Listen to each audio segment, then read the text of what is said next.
Hello friends, मैं चेतना भाटी आज आपको इनकम टैक्स लॉ का सेकेंड चैप्टर बताने जा रही हूँ। उसके पहले हमने इनकम टैक्स का फर्स्ट चैप्टर का पूरा फुल फॉर्म पढ़ा था। अब हम सेकेंड चैप्टर पढ़ने जा रहे हैं। सेकेंड चैप्टर का नाम है मूल अवधारणाएं एवं महत्वपूर्ण परिभाषाएं, basic concept and important definition. अब हम उसमें सबसे पहले पढ़ेंगे आय के शीर्षक, हेड्स ऑफ इनकम, मतलब आय के शीर्षक क्या है। तो हम पहले पढ़ेंगे विभिन्न प्रकार के व्यक्ति होते हैं जो अलग अलग साधन एवं स्रोत, मतलब साधन एवं स्रोत से विभिन्न प्रकार से आय कमाते, मतलब इनकम को कमाते हैं। ऐसी स्थिति में गणना की सुविधा, जो गणना की जो सुविधा होती है उसकी दृष्टि से विभिन्न प्रकार की आयों को उनकी प्रकृति के अनुसार 5 शीर्षक में वर्गीकृत किया गया है। मतलब जो हेड्स ऑफ शीर्षक है, हेड्स ऑफ इनकम है, उन्हें 5 शीर्षक में परिवर्तित किया गया है, मतलब वर्गीकृत किया गया है।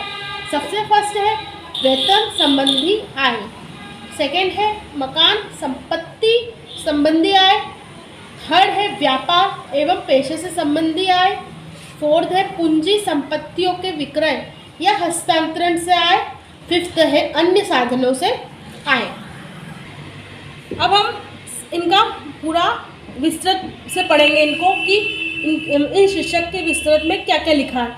अब हम पढ़ते हैं सबसे फर्स्ट वाला पॉइंट, वेतन से संबंधी आय, कि वेतन से संबंधी आय में क्या क्या है। आय का प्रथम शीर्षक है, मतलब इनकम का फर्स्ट हेड है ये। आय का प्रथम शीर्षक है वेतन से आय। सामान्य रूप से, मतलब जो सामान्य जनरल रूप से यह एक कर्मचारी को अपने नियोक्ता से प्राप्त होने वाली नगद राशि को वेतन माना जाता है। मतलब एक कर्मचारी रहता है, उसके जो उसका जो नियोक्ता रहता है, अपने नियोक्ता से, मतलब जो उसका हेड रहता है, उससे प्राप्त होने वाली कैश अमाउंट को वेतन माना जाता है, मतलब उसकी सैलरी माना जाता है। लेकिन आयकर से वेतन शब्द एक व्यापक एक विशिष्ट स्वरूप रखता है, मतलब एक व्यापक शब्द रखता है और एक विशिष्ट स्वरूप रखता है। आयकर कर्मचारी को प्राप्त केवल नगद वेतन, मतलब कि नगद मतलब कैश सैलरी या मजदूरी ही नहीं, वेजेस ही नहीं, मतलब वेतन नहीं माना जाता है, मतलब कि नगद वेतन या मजदूरी ही नहीं माना जाता है आयकर कर्मचारी को, बल्कि इसके साथ वेतन के स्थान पर, मतलब इसके साथ साथ वेतन सैलरी के स्थान पर लाभ भी होना चाहिए एवं नियोक्ता द्वारा दी गई निःशुल्क, मतलब निःशुल्क या रियायती सुविधाएं, मतलब बोनस जो होता है, उसका भी मूल्य का वेतन माना जाता है। ये है फर्स्ट पॉइंट। अब हम सेकंड पॉइंट पढ़ रहे हैं मकान संपत्ति संबंधी आय, मतलब मकान से संपत्ति एक संबंधी आय पढ़ेंगे। आयकर की जो दृष्टि होती है, आयकर की दृष्टि से यह आय का दूसरा शीर्षक माना गया है, तो यह आय का दूसरा शीर्षक माना गया है।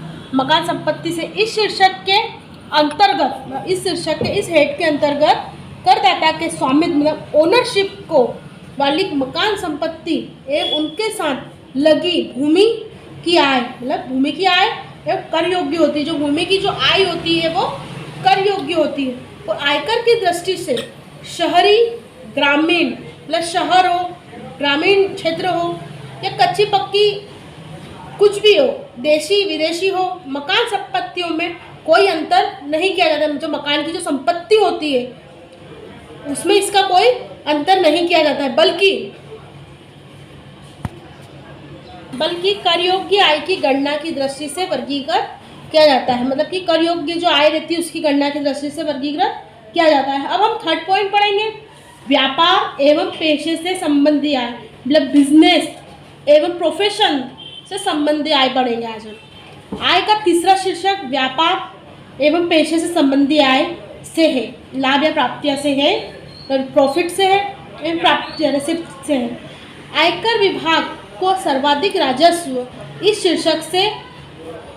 शीर्षक आय प्राप्त करने वाले करदाताओं से प्राप्त होता है।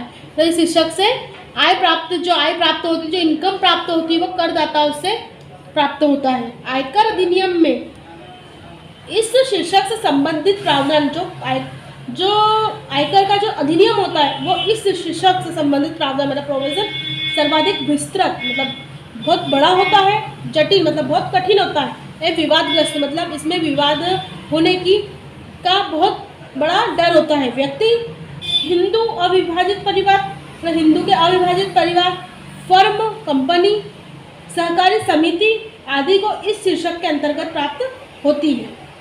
इस शीर्षक के अंतर्गत प्राप्त होती है ये सारी चीज़ें। फोर्थ पॉइंट है पूंजी संपत्तियों के विक्रय या हस्तांतरण से आय।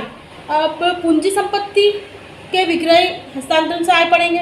पूंजी लाभ का चौथा शीर्षक व्यापार अथवा पेशे से लाभ शीर्षक में करदाता को व्यापारिक माल के क्रय या विक्रय या सेवाओं की पूर्ति से होने वाली जो आय शामिल होती है। मतलब कि व्यापार में पेशा से जो लाभ होता है उस शीर्षक में करदाता को व्यापारिक माल जो आता है उसमें क्रय विक्रय जो होता है वो सेवाओं की पूर्ति से होने वाली आय शामिल होती है। जबकि पूंजी लाभ शीर्षक में ऐसी जो संपत्ति होती है उसके हस्तांतरण को लाभ हानि में शामिल किया जाता है, मतलब प्रॉफिट एंड लॉस में शामिल किया जाता है, जिनका हस्तांतरण व्यापार की परिभाषा में नहीं आता है।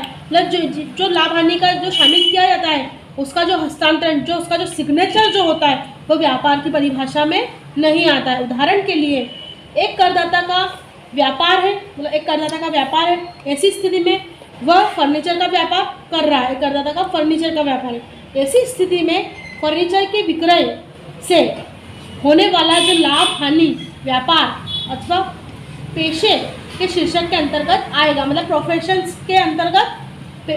शीर्षक के अंतर्गत आएगा। लेकिन एक अन्य करदाता जिसका व्यापार कपड़े का है, जिसका व्यापार क्लॉथ का है, यदि वह अपनी दुकान का फर्नीचर बेचता है, मतलब जिस दुकान का वो हेड है उसका ही वो फर्नीचर बेच रहा है, तो इसे होने वाला जो प्रॉफिट एंड लॉस होता है वो पूंजी के अंतर्गत आएगा।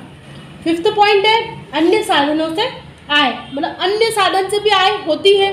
लास्ट पॉइंट है अन्य साधनों से आय के अंतर्गत वे सब आय आती है, मतलब वो सारी इनकम आती है जो वेतन, मकान, संपत्ति से आय, व्यापार अथवा पेशे के लाभ तब पूंजी लाभ के अंतर्गत कर योग्य न हो, मतलब इन सारे शीर्षक के अंतर्गत न हो। यह आय का अंतिम शीर्षक है, यह आय का अंतिम शीर्षक है जो कर योग्य आय के प्रथम चार शीर्षक है, मतलब जो चार शीर्षक है वह इस पांचवें शीर्षक में नहीं आती है, वो सबसे इसके अंतर्गत आती है, वो सबसे अलग है तो इसके अंतर्गत वो खुद आता है। जैसे ब्याज, संचालन शुल्क, रॉयल्टी, लॉटरी, घुड़दौड़, नौकरी के अलावा अन्य पारिश्रमिक, उप किराएदार से आय आदि अन्य साधनों के आय के उदाहरण होते हैं, मतलब इन सारे अन्य साधनों के उदाहरण हैं। थैंक यू फ्रेंड्स, यह है चैप्टर सेकेंड का first question, head of income, मतलब कि आय के शीर्षक। अब हम आगे भी इसके कुछ क्वेश्चंस मैं बताऊंगी आपको। इसे लाइक कीजिए, शेयर कीजिए, सब्सक्राइब कीजिए। Thank you.